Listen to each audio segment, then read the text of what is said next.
Halo Sobat Rebahan, balik lagi sama kami di AP Review, di mana kita akan membahas film-film menarik secara terperinci. Pada video kali ini, kita mau mereview film The Rainy Days. Film yang mengisahkan tentang gadis SMA simpenannya Om-Om yang tobat karena jatuh cinta kepada seorang dosen sejarah. Udah gak sabar kan? Skuy, kita langsung aja review filmnya. Oke, kita intro dulu.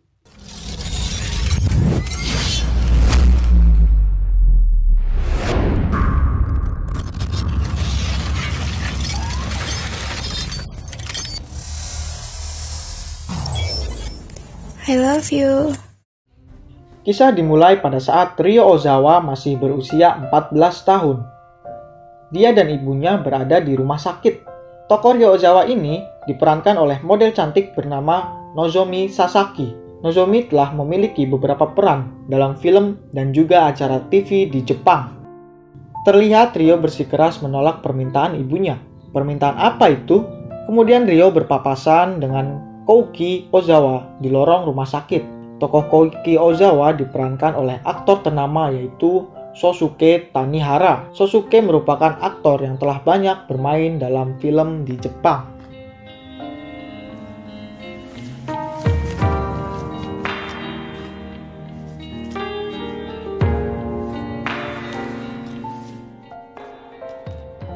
Tiga tahun berselang, Ryo kini telah berusia 17 tahun dan menjadi wanita cantik nan aduhai.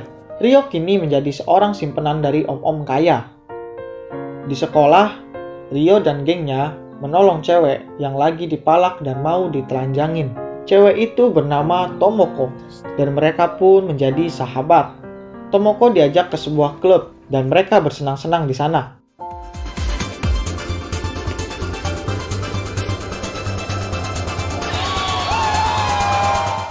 Saat sedang di toilet, Tomoko diajak untuk bekerja bersama Ryo dan yang lainnya. Tomoko terbangun di apartemen milik Ryo, dan terlihat Ryo yang cuma pakai kolor, sama gunungnya ditutupin pakai handuk doang cuy. Di sana Ryo mendandani Tomoko, karena hari itu Tomoko akan diajak bekerja bersama Ryo dan yang lainnya. Sebelum berangkat, Tomoko sempat nanya apa pekerjaannya, dan Ryo menjawab kalau pekerjaan mereka adalah kencan alias pelucar. Tomoko yang sempat ragu akhirnya mau bergabung.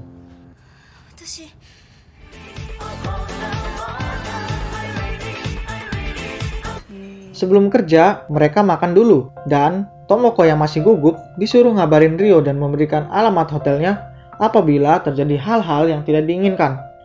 Di lorong gelap, terlihat Yuji lagi memeras cowok yang udah make Tomoko. Dia meminta bayaran $500. Malam harinya, Yuji setoran uang yang didapat dari memeras orang tadi ke Ryo. Dan Yuji pun dapat jatah dari Ryo. Di malam hari, terlihat Ryo yang sedang satu ranjang dengan Naoko dan berterima kasih karena Tomoko sudah terjebak dan mau bekerja bersama Ryo. Naoko ini punya kedekatan khusus dengan Ryo dan Naoko cemburu melihat Ryo lebih dekat dengan Tomoko dan yang lainnya. Di sisi lain, terlihat Kouki yang lagi bersiap-siap untuk berfoto, tapi banyak banget gangguannya. Di sekolah, Ryo dan yang lainnya bingung melihat hasil cetakan foto mereka. Ternyata, Mamang cetak fotonya salah ngasihin foto tersebut ke Maki. Tapi ternyata Ryo teringat dengan Kouki, cowok yang pernah dia lihat di rumah sakit 3 tahun yang lalu. Dan Ryo modus ke Kouki dengan alasan mengembalikan cetakan foto yang tertukar. Ryo yang udah janjian sama Kouki ketemuan di depan toko bunga. Lagi-lagi Ryo modusin Kouki dengan pura-pura lagi buru-buru biar bisa nebeng payungnya Kouki. Lagi so sweet-nya, tiba-tiba Kouki jatuh dan dibawa Ryo ke rumah sakit.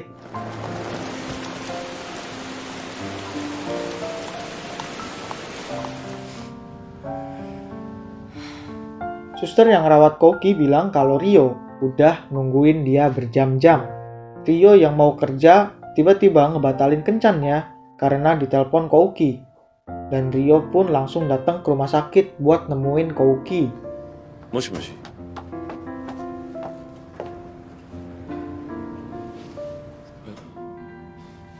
僕のこと何も知らないじゃないですか。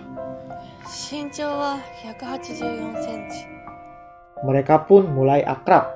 Ryo mulai terus mendekati Kouki dengan datang ke kelas Kouki saat dia sedang mengajar. Lagi dan lagi, Ryo modusin Kouki dengan minta les private pelajaran sejarah. Tiba-tiba, ada cewek yang datang ke kantornya Kouki dan Ryo pun cemburu, lalu pergi dari kantornya Kouki. 私帰る。失礼します。 Besoknya, Ryo datang untuk les private. Dan Ryo terlihat senang ketika Kouki lagi ngejelasin tentang sejarah. Setelah beres les private, Ryo minta maaf soal kejadian kemarin yang dia tiba-tiba pergi karena cemburu. Dan Kouki menjelaskan kalau Kaori hanyalah sepupunya saja. Ryo pun senang banget mendengarnya. そうなんだ。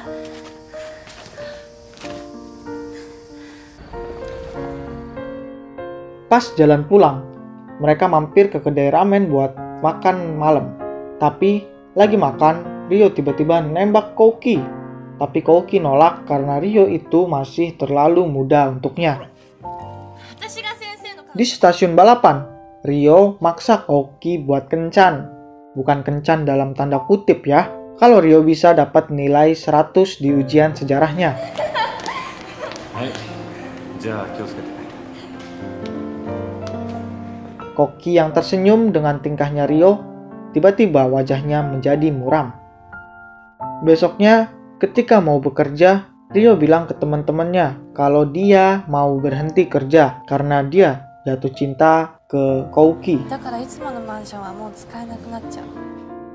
Ryo bilang hal yang sama ke Yuji. Ryo juga memutuskan hubungannya dengan Naoko.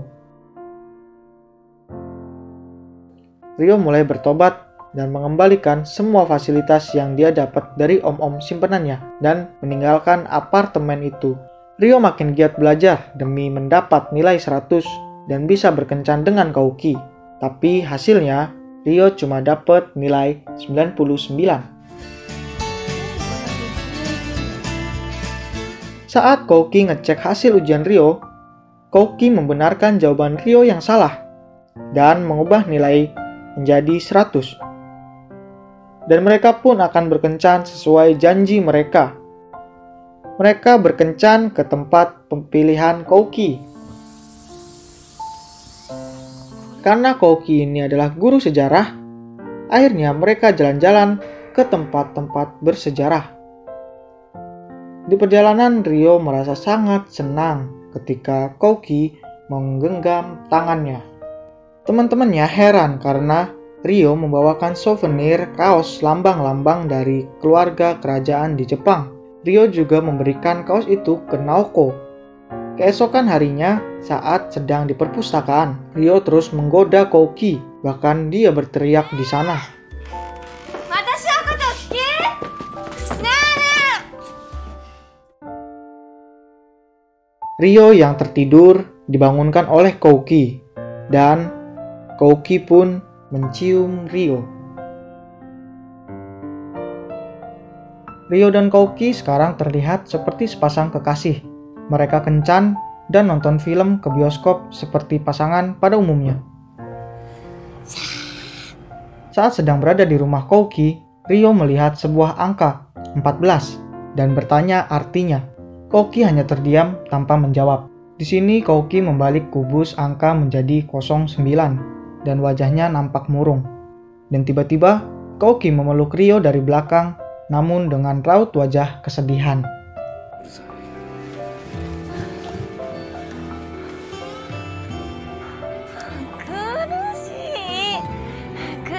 Di malam harinya, Kouki ketemu sama sepupunya Kaori dan ngasihin foto untuk pemakamannya.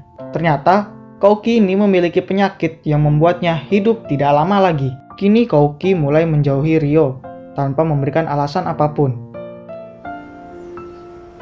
今日はもう帰ってくれないか。私は先生を愛してるよ。だから言葉にするよ。大きい声で叫ぶよ。 Di dalam rumah, Kouki terlihat ketakutan dan terlihat kubus angka menunjukkan angka 01.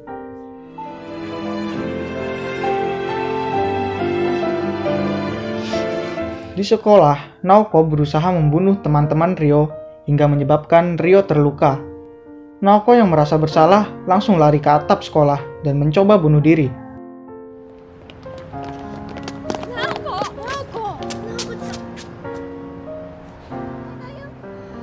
こっちでしょ。ナオコのいる場所はこっちだよ。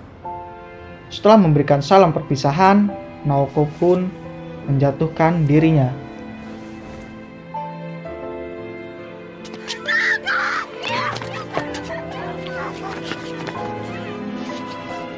Setelah kematian Naoko, Ryo hendak memberitahu Tomoko kalau Ryo lah yang telah menyuruh Naoko untuk membuli Tomoko, agar Ryo dapat berpura-pura menolongnya dan membuat Tomoko mau bekerja dengannya. Ryo yang sedih datang ke rumah Kouki, tapi betapa kagetnya dia saat melihat rumah itu telah kosong.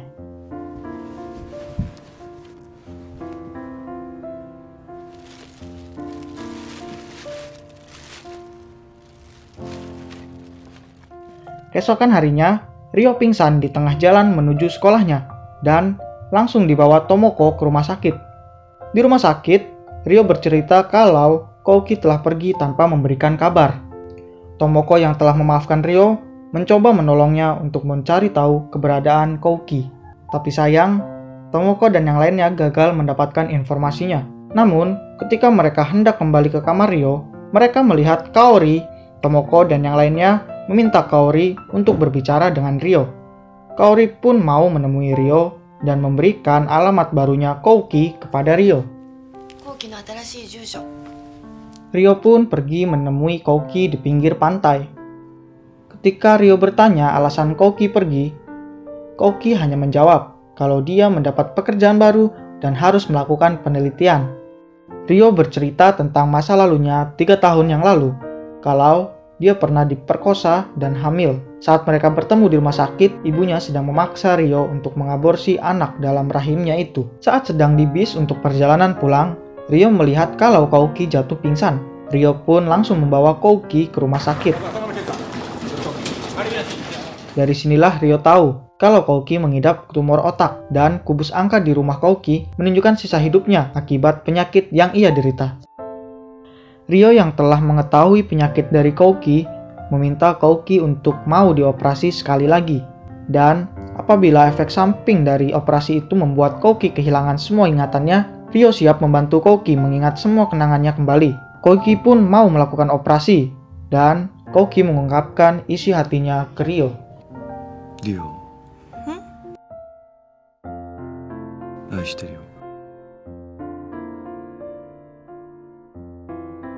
Kini Ryo telah berusia 18 tahun dan ia telah lulus dari sekolahnya.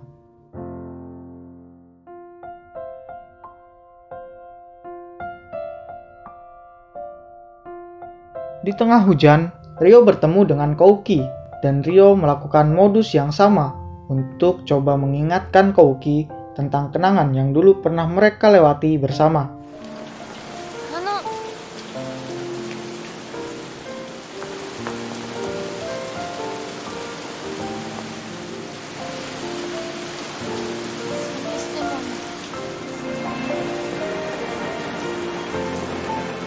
Sampai di stasiun kereta, Ryo menangis bahagia karena Kouki masih hidup. Kouki pun datang kembali menghampiri Ryo dan mulai mengingat Ryo. Dan tamat.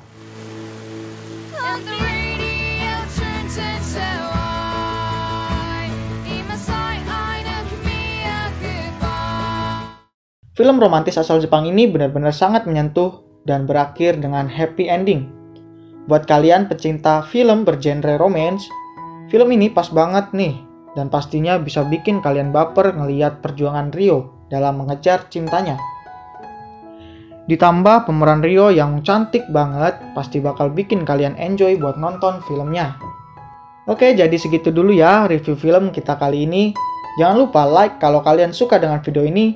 Untuk kalian yang mau request film untuk direview, bisa langsung aja tulis di kolom komentar. See you, bye-bye.